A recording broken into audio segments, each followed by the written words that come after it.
I've always said supply will become something very difficult. We've seen that over 4 years, certainly, with whether it be the inefficiencies of the U.S. Mint or any of the difficulties we've had over 3 years securing product. At some point, it goes from normal, where you can go to a company like mine or a local coin shop and buy stuff, to just the blink of an eye, it switches off. And a bail-in would be a perfect example of how that happens, because we added 14,000 clients in 45 days in March and April when Silicon and Signature failed. I've never seen such anxiety in my life. We were working 18 hours a day, all of us. Over the past years, there have been a lot of warnings about an impending silver supply shortage from experts within and outside the metals industry. Because of the metal's growing industrial applications, especially in the renewable energy sector, there has been increased demand for it. On the other hand, supply has been really flat and even dropped lower most times because of the metal's low price. According to First Majestic Silver CEO Keith Neumeyer, low prices means mining companies are not being properly compensated for all they do to get the silver to us. So, most just leave the metal underground until it becomes rewarding enough for them to go through the trouble. In a report published earlier this year, the Silver Institute pegged the global demand for silver at a record high of 1.24 billion ounces in 2022, 18% more than the previous year's demand. The Institute also predicted there would be more massive supply deficits in the years to come. According to the Institute, there was a 237.7 million ounces supply deficit in 2022, possibly the most ever recorded for the metal. Yet, it expects more deficits in 2023 and more years ahead. Neumeyer and the Silver Institute speak of a global silver supply shortage, but Andy Schectman, a popular precious metals analyst and the president of Miles Franklin Precious Metals, is warning investors in the United States to first prepare for a nationwide supply of the metal. According to the popular analyst and stacker, the U.S. banking industry is uncomfortably close to another severe crisis. When the crisis hits, Andy expects it to take out one or more banks and cause a ripple effect through the whole industry.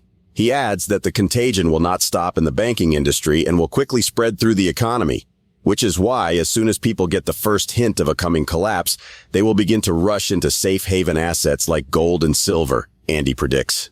During a recent interview with Bixweir, the Miles Franklin president explains that American investors have placed such full trust in banks that they are not even thinking about a collapse and what one would mean for their savings. But Andy believes they will start thinking and taking action fast when the time comes. After the first bail-in, Andy says there's going to be such a mad rush for silver and gold that both metals will not be as readily available as they are right now, especially silver. This is why he is predicting massive supply deficits for the metal in the United States and warning prudent investors to take immediate action before things get really crazy. We will now bring you clips from Andy's recent interview with Road to Ruta.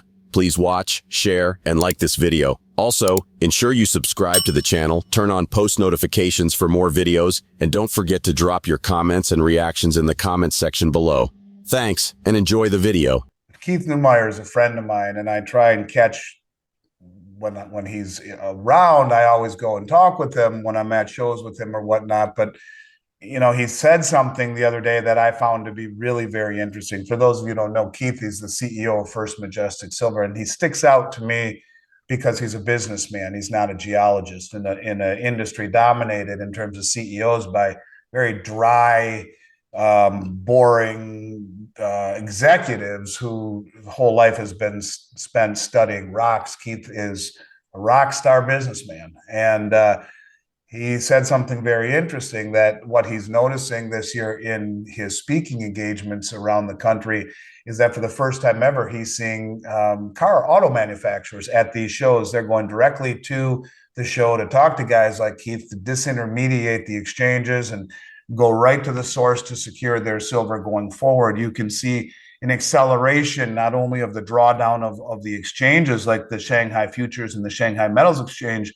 to their lowest level since silver squeeze. Same thing with COMEX, same thing with the LBMA, same thing with the ETFs being backdoored. And now they're trying to, in an opaque fashion, go right to the source, disintermediate the process, and make it a much more private affair. Well, I never thought I'd see close to 20 states recognize silver as legal tender if issued in the form of a coin, past or present, from a sovereign mint. Now, few of the states say US only. Quite frankly, as an American, I think by far it is the best choice.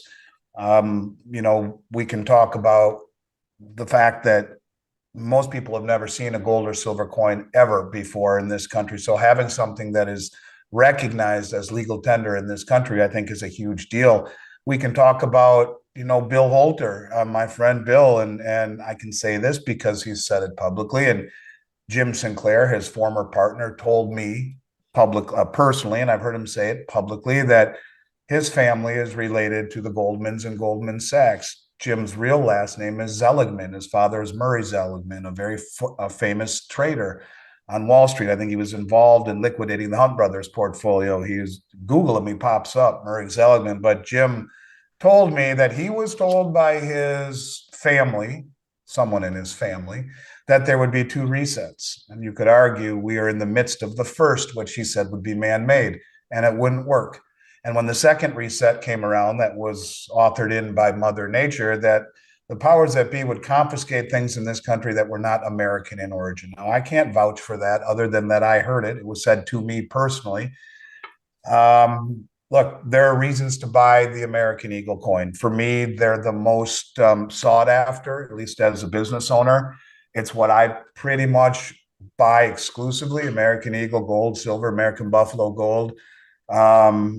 I think that they're the most sought after coin in this country. And if we see a transition back to all of these states, like we're seeing, that are passing laws like Missouri and Kansas and Alaska and Idaho and Texas and Nevada and Wyoming and North Carolina, Oklahoma, um, Arkansas, the list goes on and on. These states are actually allowing gold and silver to be legal tender for all debts, public and private. And I think in that environment where there is pushback to central bank digital currency, where there is acknowledgement of gold's role or silver's role as money, then having an American Eagle, I think, will be worth paying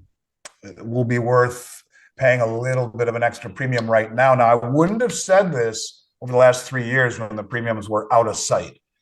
But right now, they're close enough to the rest of the sovereign coins where I would 100%, I wouldn't even think twice. To me, my favorite choice would be Silver Eagles right now. Andy is predicting a silver supply crunch that could make it difficult to purchase silver in the United States. He believes the U.S. government and the Federal Reserve will reveal their endgame when another banking sector collapse hits. Whether it's a bail-in or the announcement of a central bank digital currency, CBDC, Andy says you certainly want to be properly invested in gold and silver to cushion the blow. This is not just some hypothetical crisis, the analyst adds. It's now only a matter of when and not if.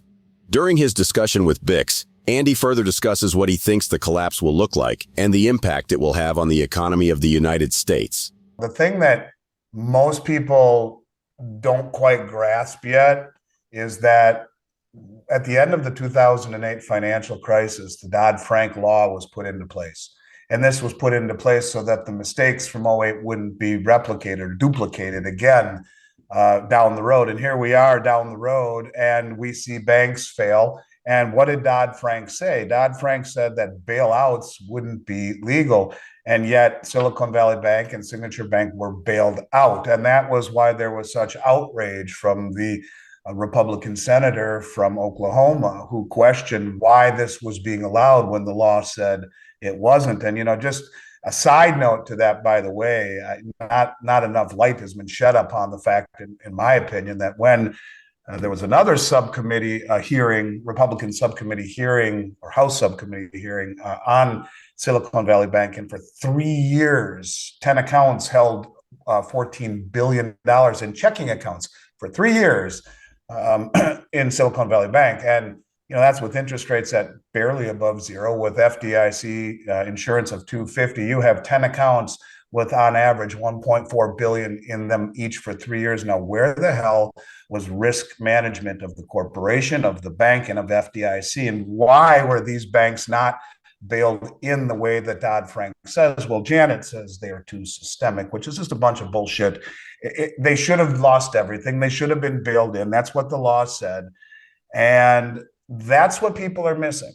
because Silicon Valley Bank, Signature Bank, all of these banks that, the one in Kansas, U.S. Heartland, Bank, Heartland, Heartland Tri-State. yeah, all of these They, banks that have failed have either been eaten up by J.P. Morgan or have been bailed out by the FDIC and the Fed, supposedly not at the cost of the taxpayer. But what I'm getting at is that when you look at the banks that are hanging on by a thread, like Schwab, like PNC, like all of these banks who have huge amounts of money borrowed from this new short-term emergency lending program by the Fed that's all due back in about 6 months.